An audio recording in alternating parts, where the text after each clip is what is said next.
యేసుక్రీస్తు ప్రభువారు ఆ కొండ మీద పలికిన నవధన్యతలు 5వ అధ్యాయంలో 9 ధన్యతల గురించి మాట్లాడాడు కదా ఆయన. మరి 3 రోజులు 3 ధన్యతల గురించి మాట్లాడుకున్నాం. ఈరోజు 4వ రోజు 4 ధన్యత గురించి మాట్లాడుకుందాం. నవధన్యతల్లో 4వ ధన్యత ఈరోజు చూడండి. మత్తయి సువార్త 5వ అధ్యాయం 6వ వచనం. నీతి కొరకు అందరూ తీశారా? నీతి కొరకు ఆకలి దప్పులు గలవారు ధన్యులు, వారు తృప్తిపరచబడుదురు. స్తోత్రం చెప్పండి. ఈరోజు చాలామందికి నీతిమంతులం అవ్వాలన్న ఆలోచన ఉంది, కానీ ఎలా నీతిమంతులం అవ్వాలో అన్వేషణ లేదు. అర్థమవుతుందా? నీతిమంతులం అవ్వడానికి ఒక అన్వేషణ ఉండాలి. దాన్నే ఆకలి అన్నారు. ఆకలి, అవునా కదా? ఆకలిని దేంతో పోలుస్తారంటే ఒక్కసారి ఆలోచిద్దాం. మనకేదైనా ఆసక్తి ఉంటే చాలా ఆకలి మీద ఉన్నాడు వీడు అనుకుంటాం కదా. అర్థం చేసుకోండి. అయితే ఇక్కడ మనం అర్థం చేసుకోవాల్సింది ఏంటంటే, నీతి నిమిత్తము ఆకలి దప్పికలు. మనకొక ఆకలి, మనకొక దప్పిక దేని నిమిత్తం ఉండాలంటే, మనం దేవుని సన్నిధిలో నీతిమంతులుగా తీర్చబడాలి, మనం పరిశుద్ధులుగా మార్చబడాలి. మనం దేవుని సన్నిధిలో పరిశుద్ధులుగా మార్చబడాలి అంటే ఎలాగా? నీతిమంతులుగా మార్చబడాలి అంటే ఎలాగా? ఎలా నీతిమంతులుగా తీర్చబడాలి? ఈరోజు చాలామంది నీతిమంతులుగా తీర్చబడడానికి చాలా ప్రయత్నాలు చేస్తున్నారు. స్వనీతిని చేయపూనుకుంటున్నారు. లోకంలో ఎన్నో ప్రయత్నాలు చేస్తూ కడకి పాపులుగానే మరణిస్తున్నారు, పాపులుగానే గతించిపోతున్నారు. కానీ అట్లా కాదు. దేవుడు అంటున్నాడు, నీతి నిమిత్తమై ఆకలి దప్పికలు గలవారు ధన్యులు. ఎవరు ధన్యులంటే, ఎవరైతే అన్వేషించి నీతిలో ప్రవేశిస్తారో, ఏ నీతి కరెక్ట్ అని ఎంచుకుంటారో, ఏ నీతిని బట్టి మనం నీతిమంతులుగా తీర్చబడతామో, ఆ నీతి కొరకు ఆకలి దప్పికలు గలవారు ధన్యులు. స్తోత్రం చెప్పాలి. అలాగే ఈరోజు సత్యము కోసం ఆకలి దప్పికలు ఉండాలి. అలాగే నిజమైన దేవుడు ఎవరో తెలుసుకోవడం కోసం ఆకలి దప్పికలు ఉండాలి.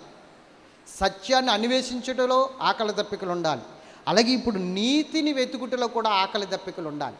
ఈరోజు దేవుని సన్నిధికి వచ్చి వెళ్ళిపోవడం పెద్ద ప్రాబ్లం ఏం కాదు, వచ్చి వెళ్ళిపోతారు అందరూ కూడా. కానీ ప్రాబ్లం ఎక్కడంటే, నీతిమంతులుగా తీర్చబడాలంటే అసలు నీతి అనేది ఎక్కడ ఉంది అని దాన్ని పట్టుకోవడానికి ఒక దప్పిక నీలో లేదు. ఆ దప్పిక అనేది రావాలి. ఆ దప్పిక అనేది వచ్చేటట్లు, ఆ దప్పిక ఆకలి నీకు కలిగేటట్లు నువ్వు ఎప్పుడైతే ప్రవర్తిస్తావో, ఎప్పుడైతే ఆలోచిస్తావో, ఎప్పుడైతే దేవుని సన్నిధిలో కనిపెడతావో అప్పుడు ధన్యుడు నువ్వు. అందుకని దేవుని సన్నిధికి వచ్చి వినేసి వెళ్ళిపోతే నువ్వు ధన్యుల లిస్టులో ఉండవు, అన్యుల లిస్టులోనే ఉంటావు. దేవుని సన్నిధికి వచ్చి మరలా ఇంటికి వెళ్ళిపోతే నువ్వు అన్యుల లిస్టులోనే ఉంటావు. ఇప్పుడు చూడండి, అన్యులు గుడికి వెళ్తారు కదా, వాళ్ళకి ఏమిటి? నీతి నిమిత్తము దప్పిక ఉంటుందా? నీతి నిమిత్తము ఆకలి ఉంటుందా? ఉండదు. నీతి నిమిత్తము ఆకలి ఉండదు, దప్పిక ఉండదు. వారికి ఏంటంటే ఈ లోక సంబంధమైన వాటి కోసమే గుడికి పరిగెడతారు. అందుకు కావలసినవి సిద్ధం చేసుకుంటారు, వెళ్తారు. ఒక పావు గంట లేదా ఒక కర్రగంట ఉంటారు అక్కడ.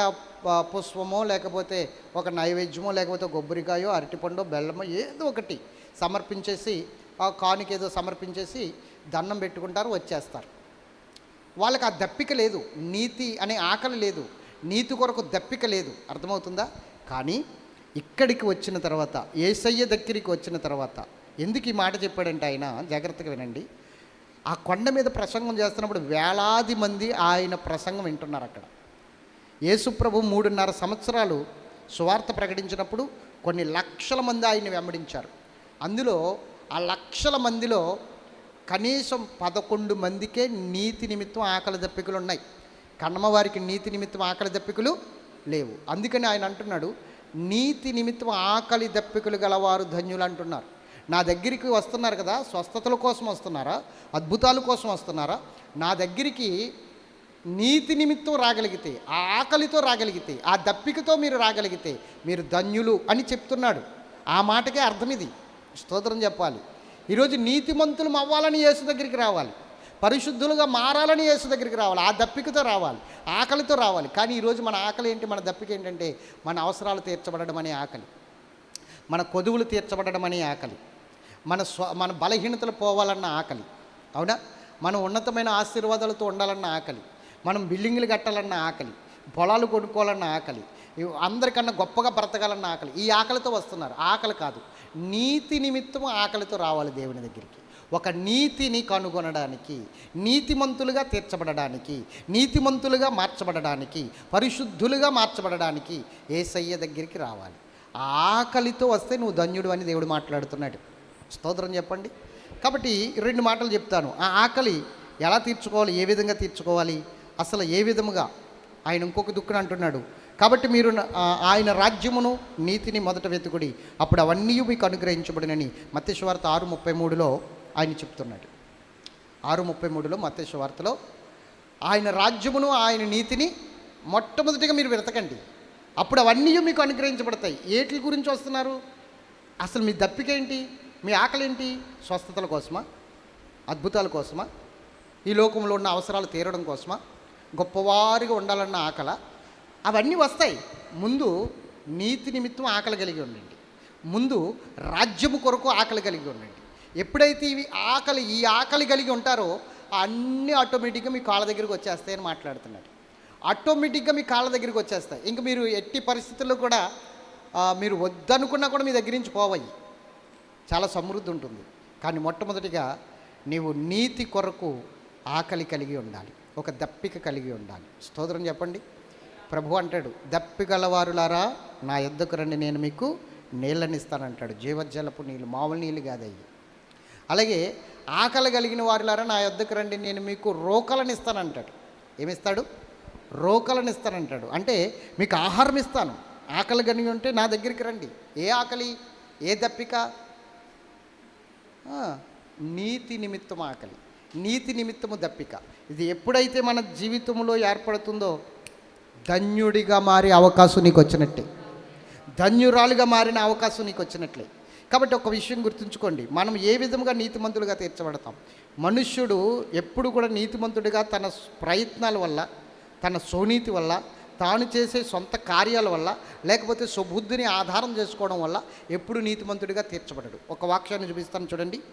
అపోస్తుల కార్యములు 13:38-39 వచనాలు ఒకసారి చదవండి. కాబట్టి సహోదరులారా మీకు ఈయన ద్వారానే పాపక్షమాపణ ప్రచురమగుతున్నదనియు మీరు మోషే ధర్మశాస్త్రము వలన ఏ విషయములలో నీతిమంతులుగా తీర్చబడలేకపోతిరో ఆ విషయములన్నిటిలో విశ్వసించు ప్రతివాడును ఈయన వలననే నీతిమంతుడిగా తీర్చబడిననియు మీకు తెలియనుగాక. అర్థమైందా? ఇప్పుడు యేసు ప్రభు వారి లోకానికి వచ్చారు కదా 2000 సంవత్సరాల క్రితం.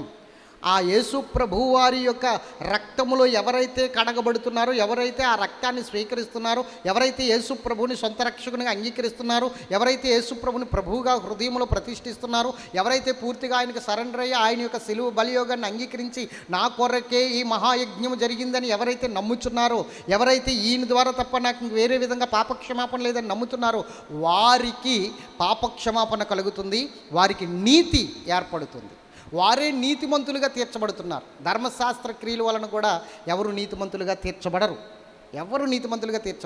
ఇప్పటికీ కూడా యూదులు అనబడిన వారు, ఇజ్రాయేలీలు అనబడిన వారు చాలామంది నీతిమంతులుగా తీర్చబడలేదు ఇప్పటికీ కూడా. కారణం ఏంటి? యేసుక్రీస్తు ప్రభువుని అంగీకరించలేదు కాబట్టి, యేసుక్రీస్తు వారిని ఇంకా వారి హృదయంలో చేర్చుకోలేదు కాబట్టి, ఇంకా వారి ధర్మశాస్త్రాన్ని, ఆ క్రియలనే వెతుకుతున్నారు. ధర్మశాస్త్ర క్రియలను బట్టి వారు పరిశుద్ధులం అవ్వాలనుకుంటున్నారు.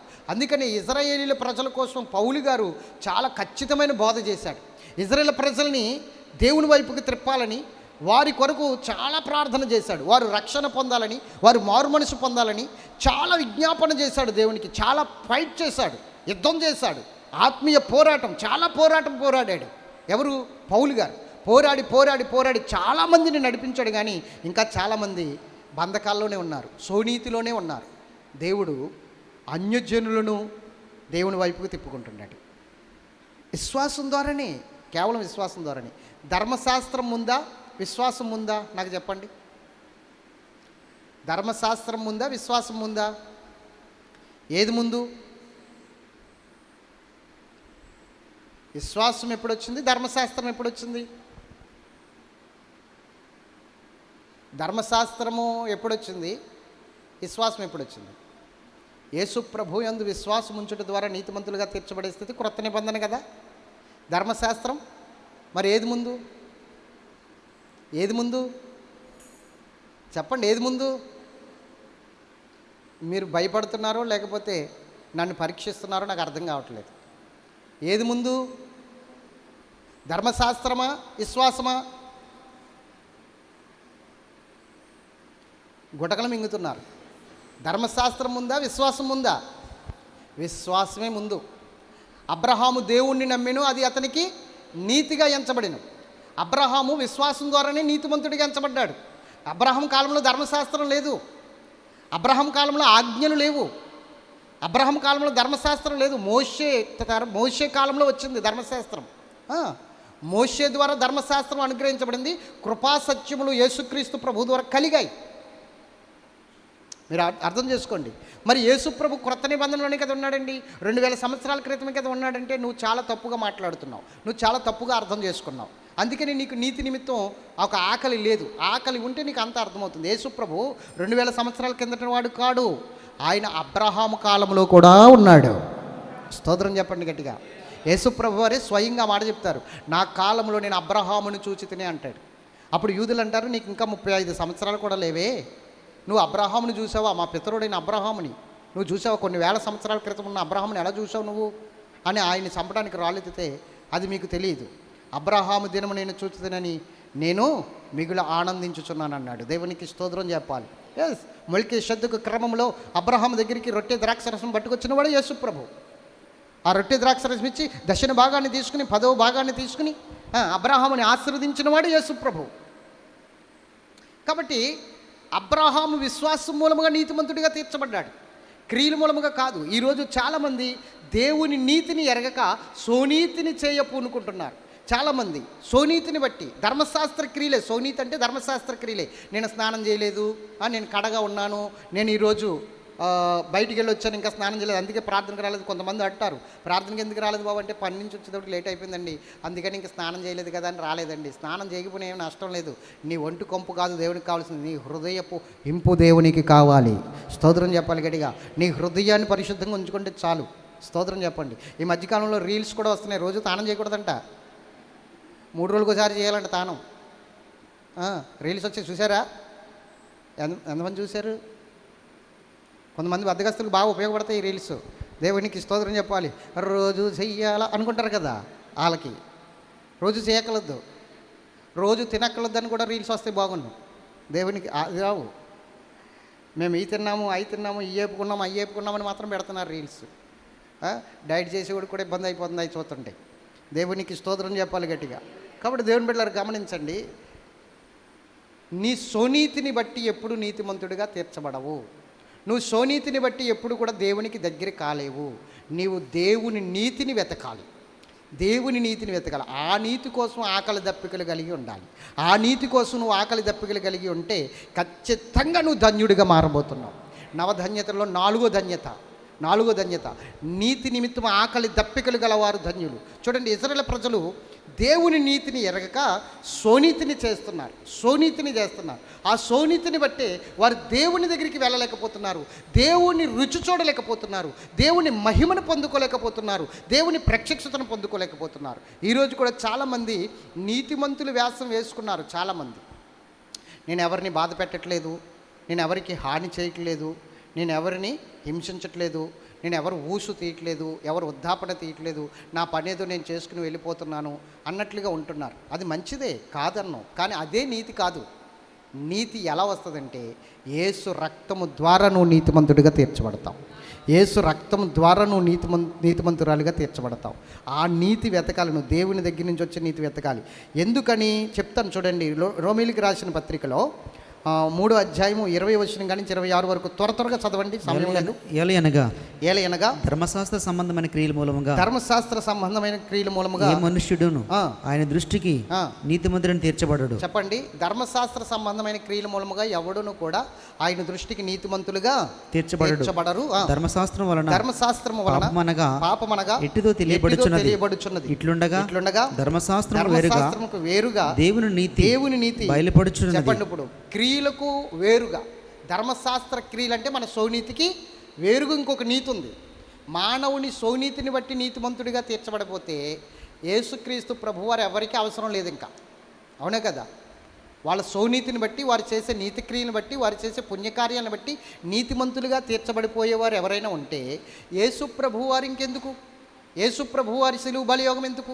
ఆయన రావలసిన అవసరం ఏముంది? ఆయన శ్రమ పడవలసిన అవసరం ఏముంది? ఈ రోజున ఆయన గురించి చెప్పవలసిన అవసరం ఏముంది? చర్చిలు కట్టవలసిన అవసరం ఏముంది?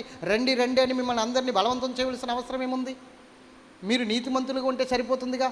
ఆ నీతి కాదమ్మా నిన్ను రక్షించేది. ఆ నీతి కాదు నిన్ను పరలోకం తీసుకెళ్ళేది. ఆ నీతి కాదు నిన్ను పరిశుద్ధునిగా మార్చేది. క్రియలకు వేరుగా వేరే నీతి ఉంది. అదేమి నీతి? దేవుని నీతి అనండి. ఇట్లుండగా ధర్మశాస్త్రమునకు వేరుగా దేవుని నీతి బయలుపరచబడుతున్నది. దానికి ధర్మశాస్త్రమును ప్రవక్తలను సాక్ష్యమిచ్చుచున్నారు. అది యేసుక్రీస్తునందలి విశ్వాసము మూలమైనది నమ్మువారందరికీ కలుగు దేవుని నీతి అయ్యున్నది. గట్టిగా స్తోత్రం చెప్పండి. ఏ నీతి? ఇప్పుడు దేవుని నీతి. ఈ దేవుని నీతిని కనుగొనాలన్న ఆకలి నీకు ఉండాలి. ఈ దేవుని నీతిని కనుగొనాలన్న ఒక దప్పిక నీలో ఉండాలి. నీతి నిమిత్తము ఆకలి కలిగిన వారు, నీతి నిమిత్తము దప్పిక కలిగిన వారు ధన్యులు. ఏ నీతి?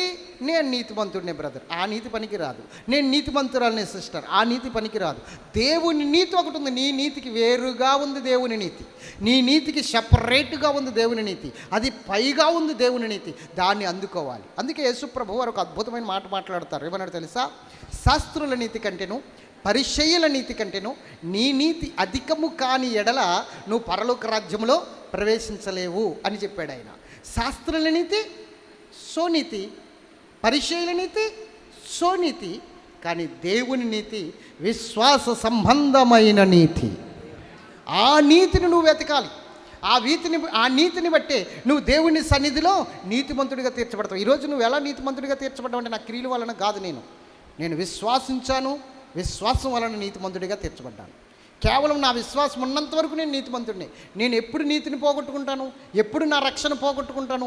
ఎప్పుడు నేను నా నీతిని పోగొట్టుకుని నేను భక్తిహీనుడిగా పాపిగా మారిపోతానంటే నా విశ్వాసం నాలోంచి ఎప్పుడైతే బయటికి వెళ్ళిపోతుందో అప్పుడు నేను భక్తిహీనుడిగా మారిపోతాను. నా విశ్వాసం నాలో ఉన్నంత వరకు రక్షణ నాలోనే ఉంటుంది. నా విశ్వాసం నాలో ఉన్నంత వరకు నేను నీతిమంతుడిగానే ఉంటాను. విశ్వాసం కోల్పోతే నేను భక్తిహీనుడిని. విశ్వాసం కోల్పోతే నా రక్షణ కోల్పోతుంది. స్తోత్రం చెప్పాలి గట్టిగా. అంతే. విశ్వాసం మూలముగా వచ్చిందే రక్షణ, విశ్వాసం మూలముగా వచ్చిందే నీతి. కాబట్టి విశ్వాసం కోల్పోతే అన్నీ కోల్పోతావు. విశ్వాసం ఉన్నంత వరకు అన్నీ ఉంటాయి. కాబట్టి విశ్వాసం అనేది ఏ విశ్వాసం? స్వస్థతల కోసం ఉంచే విశ్వాసం కాదు, అద్భుతాల కోసం ఉంచే విశ్వాసం కాదు, మేలులు పొందుకోవడానికి కోసం ఉంచే విశ్వాసం కాదు. నమ్ముచున్నావా అని అడుగుతున్నప్పుడు నేను నమ్ముచున్నానండి అంటున్నావు చూడు, ఆ నమ్మిక కాదు. ఏ విశ్వాసం అంటే యేసు నా కోసం వచ్చాడు, యేసు నా కోసము శ్రమ పొందాడు, రక్తము ఒలికించాడు, మరణించాడు, సమాధి చేయబడ్డాడు, 3వ దినాన్ని తిరిగి లేచాడు. ఆ విశ్వాసం ఉండాలి. ఆయనే నిజమైన దేవుడు, ఆయనే లోకరక్షకుడు, ఆయన ద్వారానే నాకు పాపక్షమాపణ, ఆయన రక్తములోనే నాకు విడుదల. ఎప్పుడైతే నువ్వు ఈ విశ్వాసంతో కడవరకు ఉంటావో నువ్వు నీతిమంతుడివి. గట్టిగా స్తోత్రం చెప్పండి. అంటే క్రియలు ఇంక చేయక్కర్లేదా?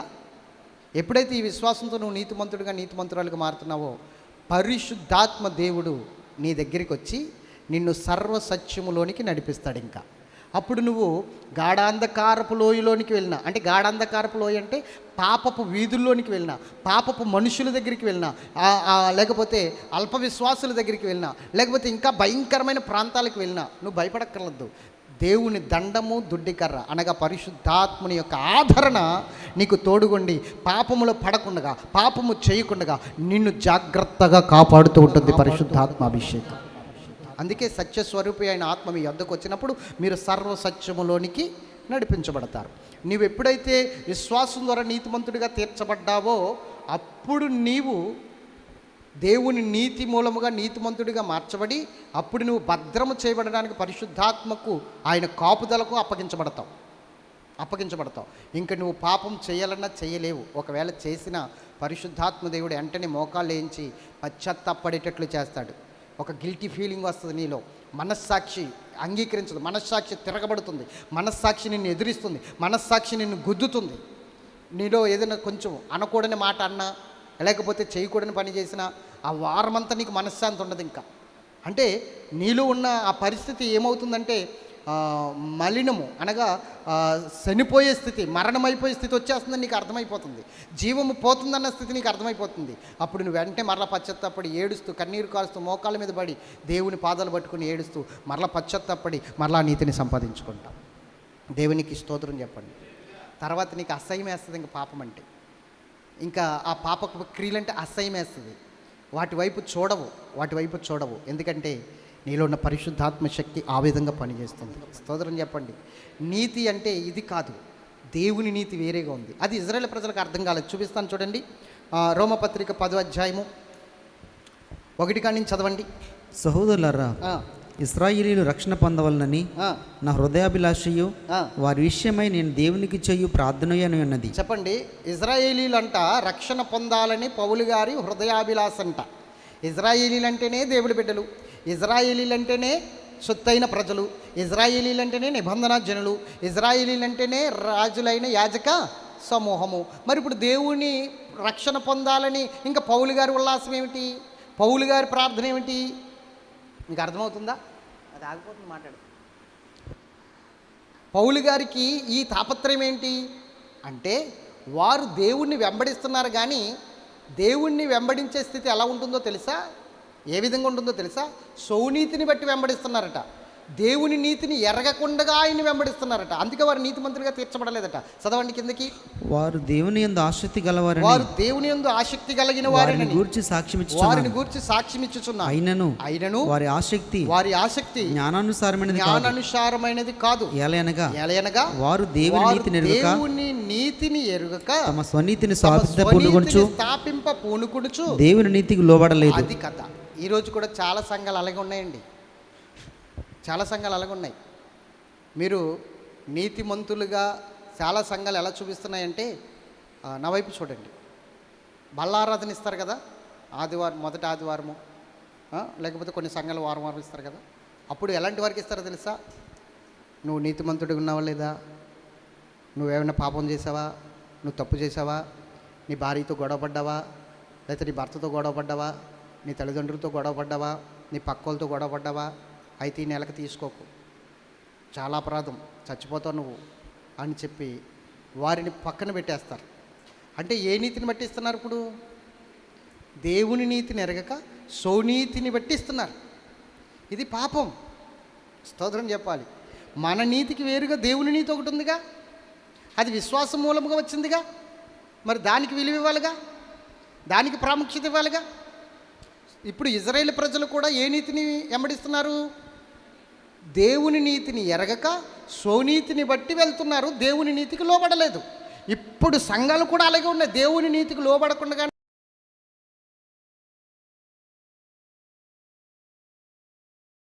అంటున్నాడు. శంకర్ అంటే పాపి, పరిచయుడు అంటే ధర్మశాస్త్రానికి సంబంధించినవాడు, పరిచర్య చేసేవాడిని పరిచర్యుడు అంటాడు. మందిరంలో పరిచర్య చేసేవారిని పరిచయులు. శాస్త్రులను ఎవరంటారు? శాస్త్రులని ఎవరిని అంటారో తెలుసా? ధర్మశాస్త్ర గ్రంథాన్ని తర్జుమా చేస్తారు, ధర్మశాస్త్ర గ్రంథాన్ని రాస్తారు. పాతబడిపోయిన ఆ యొక్క ఏమంటారు, చర్మపు తొట్టలను తీసుకొచ్చి మరల వీళ్ళు రాస్తారు. అంటే ధర్మశాస్త్రాన్ని రచించిన వారిని, అంటే రాస్తున్న వారిని, తర్జుమా చేస్తున్న వారిని శాస్త్రులు అంటారు. శాస్త్రులు. స్తోత్రం చెప్పాలి. అలాగే పరిచయులని ఎవరంటారు? పరిచర్య చేసేవారిని పరిచయులు. స్తోత్రం చెప్పాలి.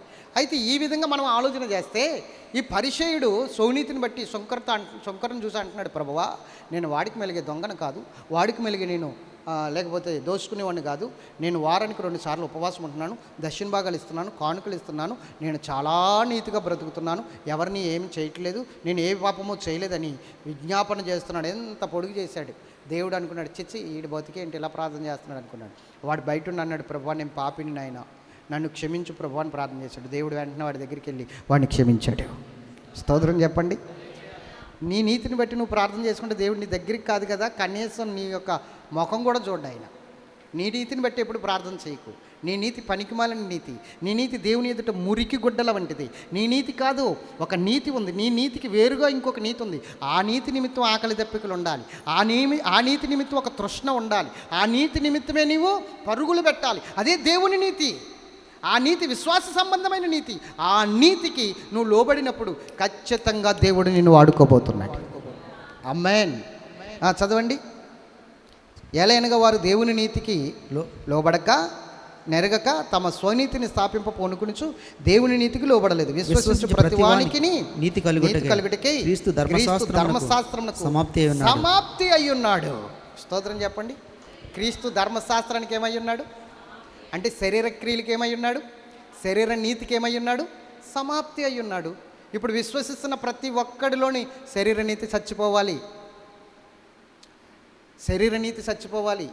విశ్వసించు ప్రతి వాడిలోనూ విశ్వాస సంబంధమైన నీతి బయలుపరచబడాలి.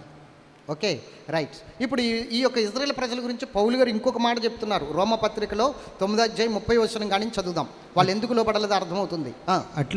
అట్లయితే మనం ఏమందుము నీతిని వెంటాడని అన్యజనులు నీతిని అనగా విశ్వాసమూలమైన నీతిని పొందితిరి. అర్థమైందా? ఇప్పుడు అన్యజనులు, ఇజ్రాయేల్ ప్రజలకి ఆ నీతి దొరకలేదు, కానీ ఎవరికి దొరికింది? ఇప్పుడు ఎవరికి దొరికింది? ఆ విశ్వాస సంబంధమైన నీతి అన్యజనులకు దొరికింది. ఇప్పుడు వెంటాడలేదు, ఆ నీతి కావాలనుకోలేదు, కానీ ఆ నీతి దేవుడు వారి దగ్గర పెట్టాడు, వారి ముందు పెట్టారు. వెంటనే వారికి ఆ నీతి దొరికేటట్లు చేశాడు. అవునా కదా? ఇజ్రాయేల్ ప్రజలకి దొరకని నీతి ఎవరికి దొరికింది? అందుకే ఆయన అంటాడు, నన్ను వెతకని వారికి నేను దొరికితిని అంటాడు ఆయన. ఆయన్ని ఎవరైతే వెతకలేదో వారికి దొరికింది నీతి. అవును, నేను వెతకలేదు, నేను ఆయనకి విరోధంగానే ఉన్నాను, ఆయన దూషిస్తూనే ఉన్నాను, ఆయన ఎవరో నాకు తెలియని దేవుడు అంటున్నాను, ఆయన ఎవరో కులం తక్కువ దేవుడు, చెప్పులు కుట్టుకునేవారు దేవుడు అంటున్నాను, కానీ నా దగ్గరికి ఆ నీతి వచ్చింది, నన్ను పట్టుకుంది, నన్ను నీతిమంతుడిగా చేసింది. స్తోత్రం చెప్పండి. అంటే నేను వెతకకపోయినను నా దగ్గరికి వచ్చింది. వెతకకపోయినను అంటే నన్ను వెతకని వారికి నేను దొరికితేనని ఆ నీతి వెతకని అన్యజనులకు దొరికింది. తర్వాత చదవదాం చూడండి. అయితే ఇశ్రాయేలీయులు నీతి కారణమైన నియమమును వెంటాడి నన్ను ఆ నియమమును చూడండి. ఇశ్రాయేలీయులు దేవుడు దేవుడు దేవుడు దేవుడు అంటూ తిరిగి మా దేవుడు అంటూ తిరిగి అసలు ఆ నీతినే కనుగొనలేకపోయారట, ఆ నీతినే పట్టుకోలేకపోయారట. ఎందుకంటే వాళ్ళకి ఆ నీతి మీద ఆకలి లేదు, ఆ నీతి మీద ఆసక్తి లేదు. వాళ్ళకి ఎంతసేపు ఏమి తిందుమా, ఏమి త్రాగుదుమా, ఏమి ధరించుకుంది, ఇదే ఆకలి. ఈ ఆకలి కాదు, నీతి నిమిత్తమై ఆకలి దప్పికలు కావాలి. ఏం కావాలి? నీతి నిమిత్తమై ఆకలి దప్పికలు. ఇది ఇజ్రాయేల్ ప్రజలకైతే ఆకలి లేదు, అన్యులకు ఆకలి లేకపోయినా దొరికింది. వాళ్ళు వెతకకపోయినా దొరికింది, నాకు వెతకకపోయినా దొరికింది. దొరికిన తర్వాత అది ఎంత విలువైనదో నాకు అర్థమైంది, దాన్ని పట్టుకున్నాను నేను. ఇజ్రాయేలీలకు ఆ దప్పిక లేదు, ఆకలి లేదు. ఈరోజు వస్తున్న క్రైస్తవులు కూడా అలాగే ఉన్నారు. ఆకలి లేదు, నీతి నిమిత్తం ఆకలి లేదు, నీతి నిమిత్తం దప్పిక లేదు. కేవలం ఈ లోక సంబంధమైన వాటి కోసమే ఆకలి దప్పిక, వాటి కోసం పరిగెత్తుకొస్తున్నారు. అవి పక్కన పెట్టండి, అవన్నీ తర్వాత వచ్చేస్తాయి. ముందు ఈ ఆకలి కావాలి మనకి. నీతి నిమిత్తమే ఆకలి కావాలి, నీతిమంతులుగా తీర్చబడడానికి ఆకలి కావాలి, పాపాలు పోగొట్టుకోవడానికి ఆకలి కావాలి, పరిశుద్ధుల మగుటకు ఆకలి కావాలి. అర్థమవుతుందా? నిర్దోషులుగా మారుటకు ఆకలి కావాలి. ఈ ఆకలి, ఈ దప్పిక నీకు ఉన్నప్పుడు ఖచ్చితంగా దేవుడు నీకు ఏమి అవసరమో అవన్నీ నీ ముందు పెట్టేస్తాడు. ఇంకొంచెం మాటలు చదువుదాం చూడండి. వారు ఎందుకు అందుకోలేదు? వారు విశ్వాసం మూలముగా కాక క్రియల మూలముగానైనట్లు దాన్ని వెంటాడి. అది విశ్వాసము మూలముగానే దీన్ని పట్టుకోగలదు, క్రియల మూలముగా ఎవరు పట్టుకోలేరు. ఇప్పుడు కూడా క్రియలను బట్టి అది పట్టుకోవాలనుకుంటే వ్యర్థముగానే నువ్వు ప్రయాసపడుతున్నావు దేవుని సన్నిధికి వచ్చి, దేవుని సన్నిధికి వచ్చి. కాబట్టి నీ ప్రయత్నం వ్యర్థం కాకూడదంటే విశ్వాసం మూలముగానే నీతిని పట్టుకోగలదు, కానీ క్రియల మూలముగా పట్టుకోలేవు. వెంటాడారు కాబట్టి. తర్వాత ఇదిగో నేను అడ్డురాతిని అడ్డుబండను సియోనులో స్థాపించుచున్నాను, ఆయన యందు విశ్వాసముంచువాడు సిగ్గుపరచబడడు అని వ్రాయబడిన ప్రకారము వారు. యేసుక్రీస్తు ప్రభువారు ఇల్లు కట్టువారు నిషేధించిన రాయి మూలకు తలరాయి. ఈ రాయి యేసు ప్రభు. ఇజ్రాయేల్ ప్రజలకి అడ్డురాయిలాగా వచ్చేసింది అన్నమాట. వారి నీతికి అడ్డు తగిలేసింది, వారి సోనీతికి అడ్డు తగిలేసింది. ఆ రాతికి తగిలి పడిపోయారు వారు, ఇప్పటికీ లేవనెత్తబడలేకపోయారు.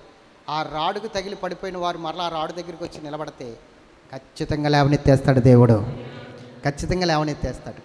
కాబట్టి నీ సోనీతిని కాదు, యేసుక్రీస్తు ప్రభు వారిని విశ్వసించు. ఆ విశ్వాస సంబంధమైన నీతి ఈరోజు దేవుడు నీకు అనుగ్రహించబోతున్నాడు.